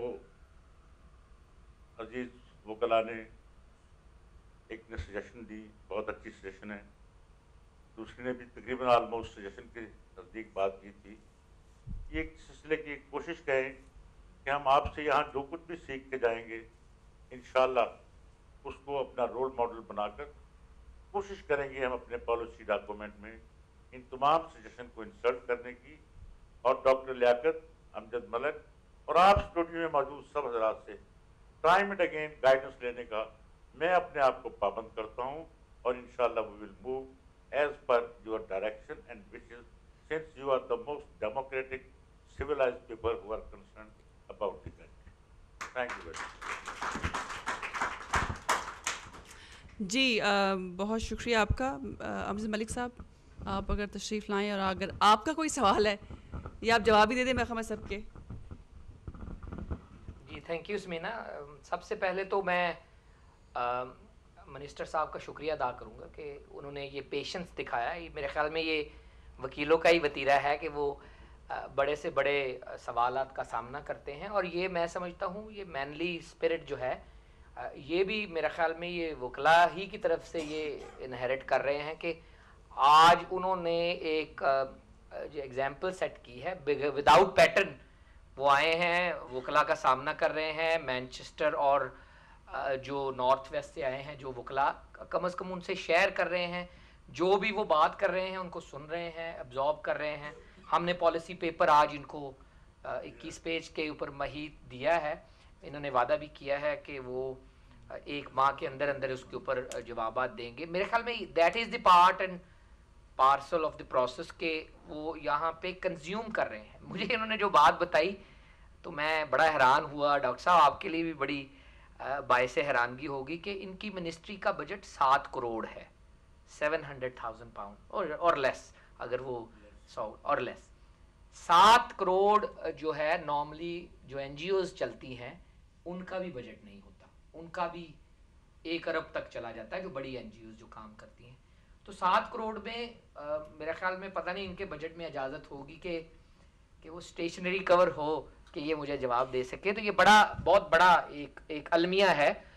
ये माइंडसेट है, ये माइंडसेट है जो बताता है कि पाकिस्तान में ह्यूमन राइट्स जो है वो नया एरिया है, और उसकी मेन जो वजह है वो उसका सेहरा जो जाता है मीडिया को और प्रोएक्टिव जुडिशरी को, कि आप क्विकली हाईलाइट कर रहे हैं प्रॉब्लम, जुडिशरी उसके ऊपर एक्शन ले रही है या प्रोएक्टिव एक्शन हो रहा है।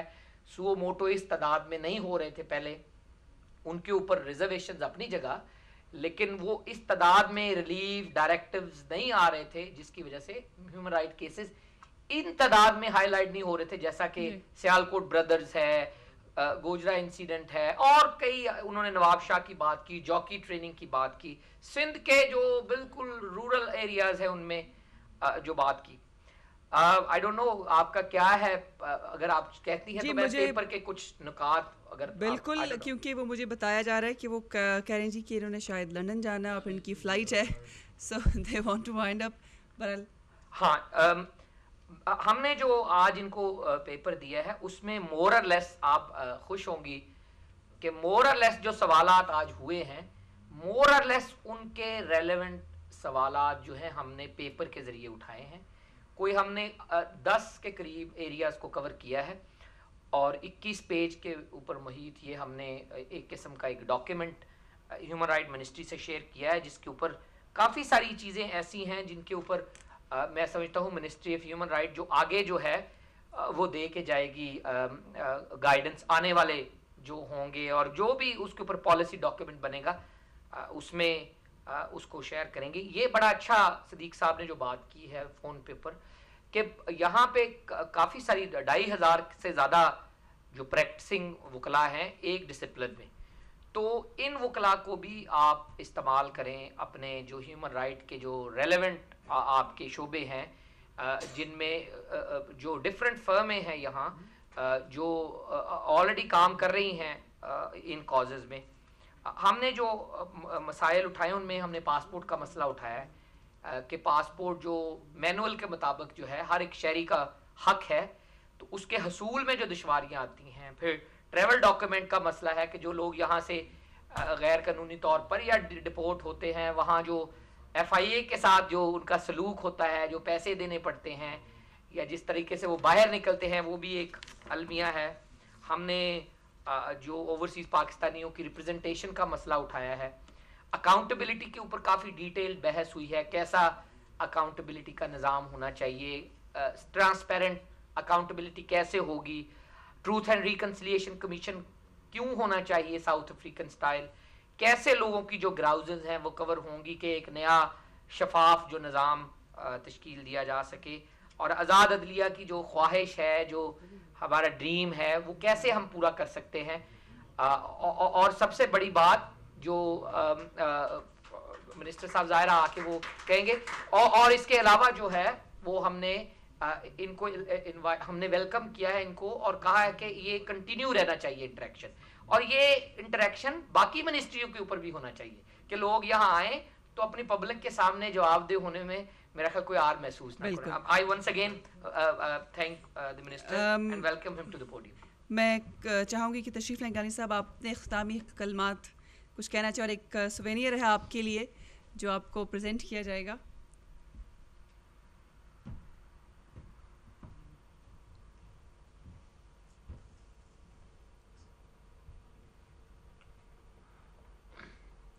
ख़वातीन हज़रात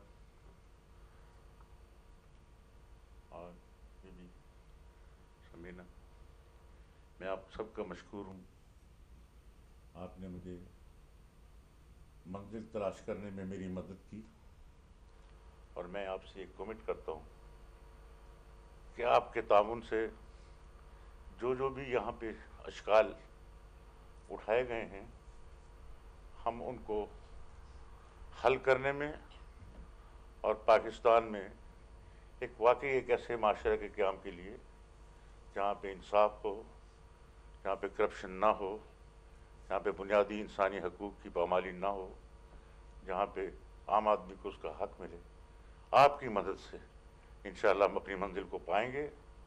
क्योंकि मेरा यकीन है कि सच्चाई की राह में कुछ रुकावटें होती हैं, कुछ देर होती है, लेकिन आखिरकार सच्चाई जो है वो हावी होती है।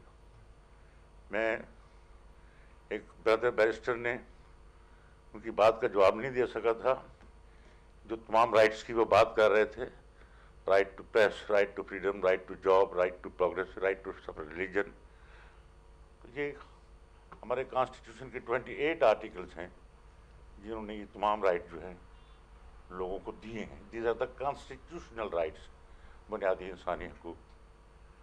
तो उन पर स्टेट पाबंद है, कोर्ट्स पाबंद हैं उनको नाफिज करने के। एक भाई ने, दोस्त ने मेरी लिए मुख्तलिफ वजारतों की ख्वाहिश का इज़हार किया था। अजीज़न, मैं बड़ा मशकूर हूँ आपका। मैं अल्लाह का शुक्र है मेरे पास, मैं एक छोटी सी बात बताऊँ आपको, आपका वक़्त ज़ाया करूँगा मैं, कि जब मुझे वजारत मिली तो मैं अपने इलाके में गया तो लोग कहने लगे क्या शायद ही वजारत मिली। तो मैं क्या, बुनियादी इंसानी हकूक़ उनको छड्डो जी, को घी दी, को सनत दी, को रेलवे दी, कोई पंजी बिस्तरे दी, को वजारत दे दी। हाँ, अब मैं 2 दिन के बाद लाहौर आया तो मेरी भतीजी जो है वो ओ लेवल में पढ़ रही है। मेरे भाई जो है वो पाकिस्तान के मारूफ सहाफ़ी इम्तियाज़ आलम हैं, उनकी बेटी। तो कहने लगी, तायाबू, I am proud of you that you have selected the ministry which was destined for you and I am proud of you। अब ये फ़र्क है एजुकेशन का और एक नॉन एजुकेशन का। अब मेजॉरिटी चूँकि ऐसी है जड़ी जो वजारत दूसरी में आपसी तलाशी करती है, तो अल्लाह मियाँ भाई रहमान मलक, अल्लाह मियाँ सबको बनाए, अल्लाह मियाँ किसी को ना बनाए। तो वो किस्मत के धनी होंगे, बड़े आदमी हैं, मैं एक खाकी आदमी हूँ, वो नूरी आदमी है, ना ही मेरा उनसे मुकाबला किया करें। मैं एक पॉलिटिकल वर्कर हूँ and I am one of your friend. Thank you very much. Thank you. मैं रिक्वेस्ट करूँगी आप यही तशरीफ़ रखें। और डॉक्टर साहब, डॉक्टर लियाकत मलिक और अमजद मलिक साहब जो हैं, ये आपको जो एक सोवेनियर है from association of Pakistani lawyers, ये प्रेजेंट करेंगे।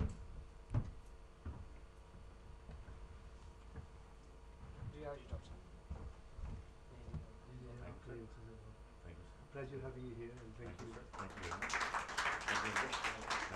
Thank you.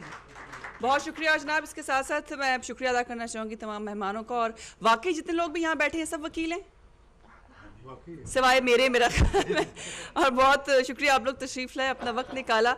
बहुत से सवालात थे, इंशाल्लाह किसी और प्रोग्राम में आपको फिर दावत देंगे या फिर तशरीफ़ लाएंगे। फ़िलहाल जनाब मेरी तरफ से अल्लाह हाफ़िज़।